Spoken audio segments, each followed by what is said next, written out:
Ada daun-daun yang tumbuh di kaki anak laki-laki ini. Ahli botani yang memeriksanya terkejut melihatnya. Ia mencoba memotong daun-daun itu, tapi guntingnya justru patah. Untuk menutupi rahasia ini, sang ibu memakaikan anaknya kaos kaki panjang. Lalu orang tuanya mengirimnya ke sekolah. Namun di hari pertama, anak itu langsung dirundung teman-temannya. Saat itulah seorang gadis datang mendekat. Ia menaruh sebutir ceri di atas kepala si anak. Melihat hal itu, jantung anak itu berdetak kencang. Hari itu, si anak menghadiri sebuah pesta. Ia kembali melihat gadis itu. Ia melompat kegirangan, tapi tanpa sengaja terjatuh ke dalam air dan tenggelam sampai ke dasar. 3 menit berlalu, anak itu belum juga muncul. Untuk mencegah sesuatu yang buruk terjadi, gadis itu melompat ke dalam air untuk menyelamatkannya. Tapi tanpa sengaja, ia malah menarik kaos kaki si anak. Melihat rahasianya terbongkar, anak itu langsung menendang sang gadis menjauh. Setelah mereka muncul ke permukaan, gadis itu pergi dengan marah sambil menutup hidungnya. Keesokan harinya, gadis itu menghadang si anak di hutan. Ia membuka kancing bajunya dan memperlihatkan tanda lahirnya. Anak itu tersenyum. Ternyata gadis itu juga punya rahasia seperti dirinya. Sejak saat itu, mereka menjadi teman baik. Mereka bermain bersama dan bersepeda keliling kota. Anak itu begitu menikmati momen-momen itu sampai ia menyadari satu lembar daun telah gugur dari kakinya. Melihat daun maple jatuh dari pohon, ia merasa akhir hidupnya semakin dekat. Karena setiap kali daun di kakinya gugur, hidupnya juga ikut berkurang. Maka ia pulang ke rumah dan menyembunyikan daun itu. Suatu hari, orang tuanya ingin anak itu bergabung dengan tim sepak bola. Untuk menguji tubuhnya yang kurus, pelatih membawanya ke lapangan dan memintanya menendang bola. Namun ia selalu gagal. Semua orang menertawakannya. Tapi anak itu tersenyum dan bangkit lagi setiap kali gagal.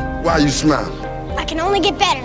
Kalimat itu menyentuh hati pelatih. Ia pun membuat pengecualian dan membiarkan anak itu masuk tim. Sejak saat itu, si anak berlatih dengan keras. Ia menguasai teknik-teknik menendang. Pada hari pertandingan sekolah, saat ia memasuki lapangan, gadis itu mengangkat papan semangat untuknya. Saat itulah anak itu berubah menjadi Lionel Messi. Ia menggiring bola melewati lawan satu persatu, lalu mencetak gol menakjubkan lewat tendangan salto. Semua orang bersorak untuknya. Saat pulang ke rumah, ia kehilangan satu daun lagi. Ia sembunyikan daun itu di bawah telapak kakinya agar tak ketahuan orang tua. Waktu pun berlalu, kini hanya tersisa satu daun terakhir di kakinya. Kedua orang tuanya akhirnya mengetahui rahasia itu. Si anak terpaksa berkata jujur, hidupnya hampir berakhir. Dan saat itulah daun terakhir pun gugur. Pada akhirnya, anak itu memberikan daun-daunnya kepada seseorang yang paling berarti baginya.